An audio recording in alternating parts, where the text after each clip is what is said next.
A 15-year-old boy stood before a massive man-eating tiger with a bloody axe in his hands. "You devoured my father, so today I will rip open your belly and take him back." At the boy's roaring cry, the apex predator of the forest surprisingly offered no resistance and simply bowed its head to the ground. Does this sound like a common bedtime fairy tale from ancient times? Surprisingly, this incredibly dark revenge story is based on absolute historical facts.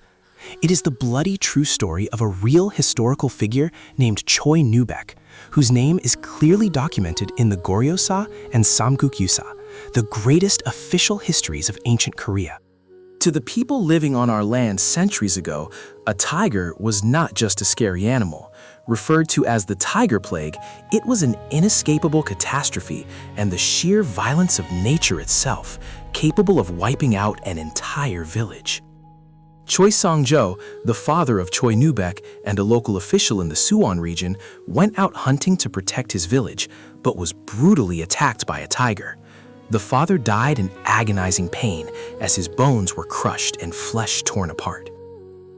When the 15-year-old son heard the news, tears of blood flowed from his eyes. His mother grabbed the young boy by his pants as he tried to rush outside, wailing in despair. "That beast killed your father. If you go out there now, you will only become its next meal." But the boy's eyes did not waver. To let his father rot away mixed with excrement in the belly of a beast meant that as a son, he would be dead inside, even if he lived. Nu-baek grabbed a single axe and headed deep into the mountains, tracking the tiger's trail. Amidst the overwhelming difference in power and the primal fear of death, the only thing that kept the boy going was his fierce devotion to his father.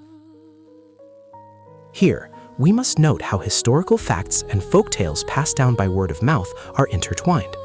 Folktales describe the tiger as being too full to move after swallowing the father whole, or that it was so moved by the boy's shouting that it willingly offered its belly. These are literary devices added by the people to justify the unrealistic outcome of a young boy killing a wild beast, and to maximize the lesson that filial piety can move the heavens. However, the historical truth must have been far more desperate and brutal.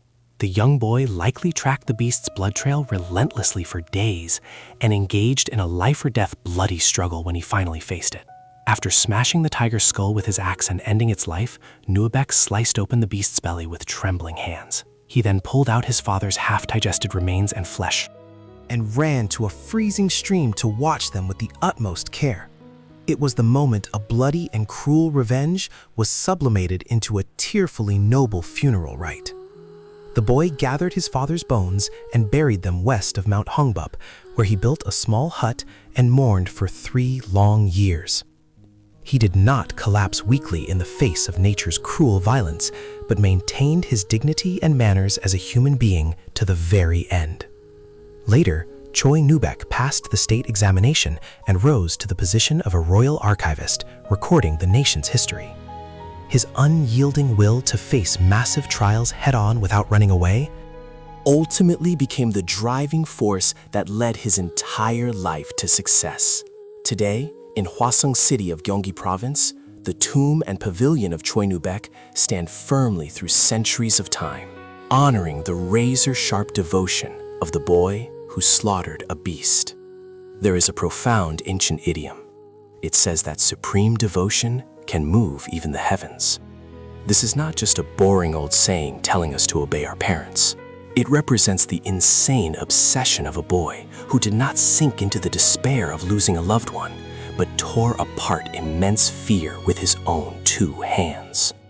Choi Nu-baek's bloody death match, where he overcame the fear of death and actively healed his sorrow, delivers a chilling wake-up call to us today who often want to run away when faced with great trials. That is all for today's unbelievable story. If you are curious about the next tale, please hit the subscribe and like buttons right now.